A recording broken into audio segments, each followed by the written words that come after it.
Hi, my name is Tiffany Davis, and my mini course is called Sewing 101 Where Beginner Meets Stitch.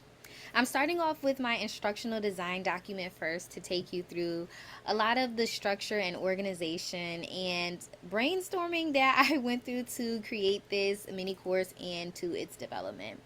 My mini course is revolved around teaching beginner sewers how to sew.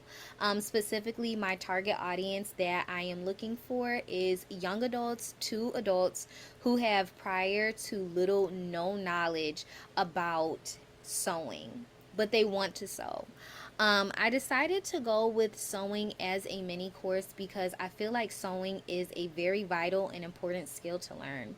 Sewing is not just about all the crazy colors and the threads, but sewing is a creative outlet. Sewing can even be a business when it comes into creation of fashion garments. And sewing is just a prompt and skill that you can learn and take heed to when you have a hole in your sock and you don't want to take it down the street to the shop and spend unnecessary money. Sewing can be used in a lot of different ways and areas, and it's just helpful to have a hobby and skill to do. Of course, my target audience, like I stated, was from young adults and adults. But for those who have no knowledge on sewing but want to gain that confidence to start, especially when it comes to setting up their sewing machine and starting their sewing journey, essentially. Here on my IDD, I have my type and my model as well. And going down forward, a lot of my course learning outcomes are surrounded by learners learning how to identify basic parts of their sewing machine and their functions and key components, as well as learning how to properly thread and to properly thread the machine as well.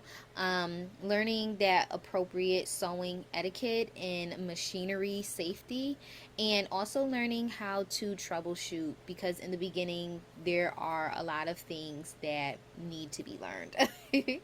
um, Also, when it comes to my sewing course, there are a lot of learning activities. Some activities are revolved around using technology, whether it be engaging in interaction on Kahoot or engaging through the terminology module, but some of them will be hands on. So, hands on is more so when it comes to practice time, guided setup practice time. Hands on is also watching a live demonstration from an instructor, playing around with the machine during practice time, and mixing and mingling with your peers in a safe space. I also have an activity designed for machine parts and their identifications, which students will go through first when they are in the course, essentially.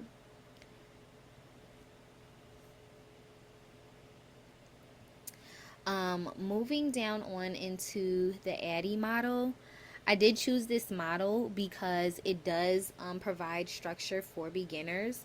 When you are learning any skill, I believe structure and a heavy and strong foundation is important because that guides you through how you are going to get through everything. And because we're working with machinery, terminology, and practice time, there needs to be organization and step by step how to do things to make it easier and to enhance a learner's confidence throughout the course.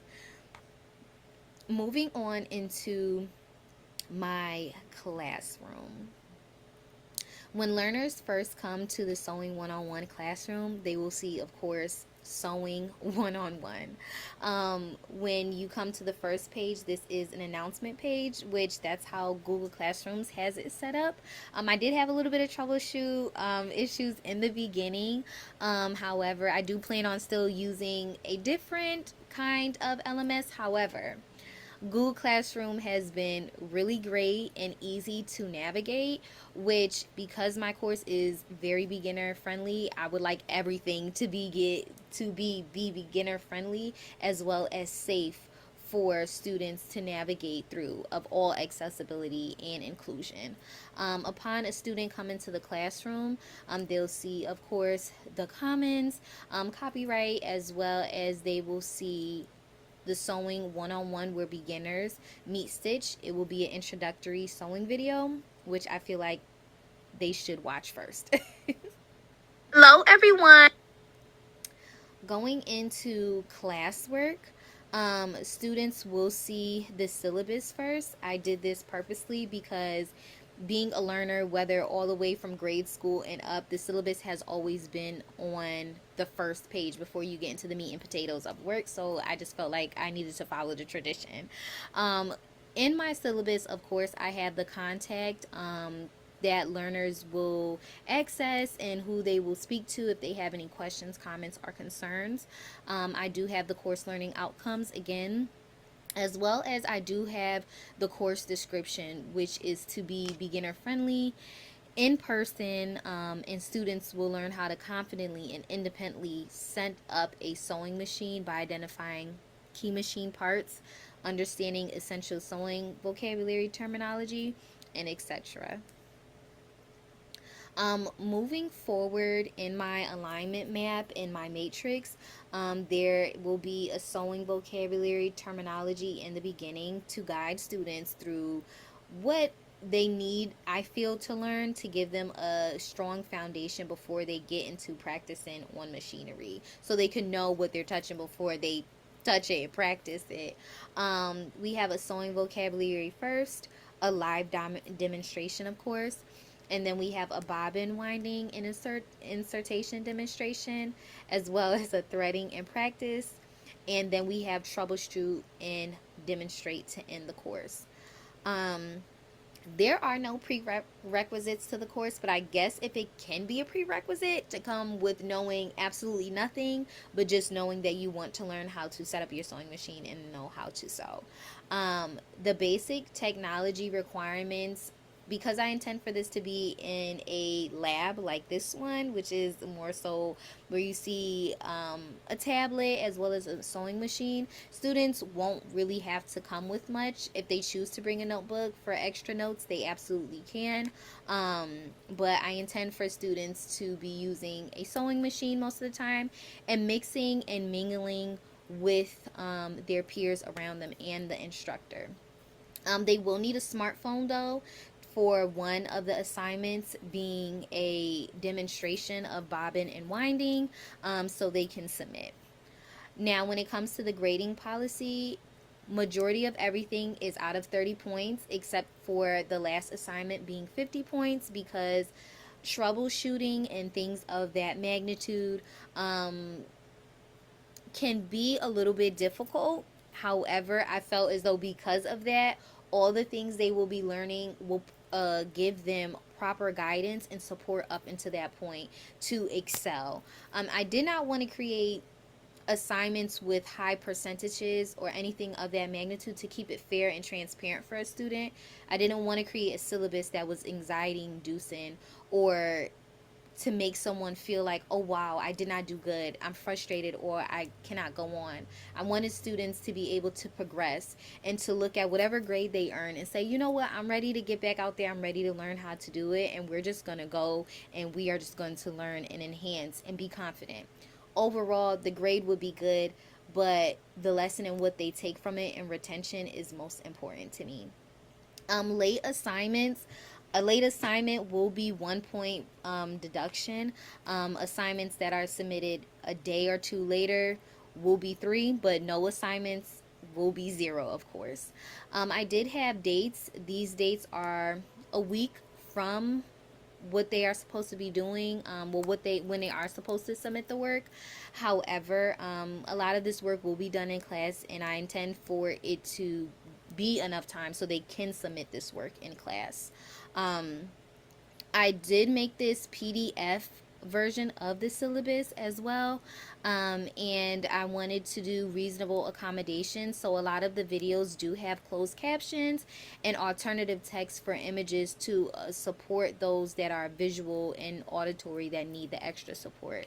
I intend for all students to be honest. it's going to be in person majority of the time.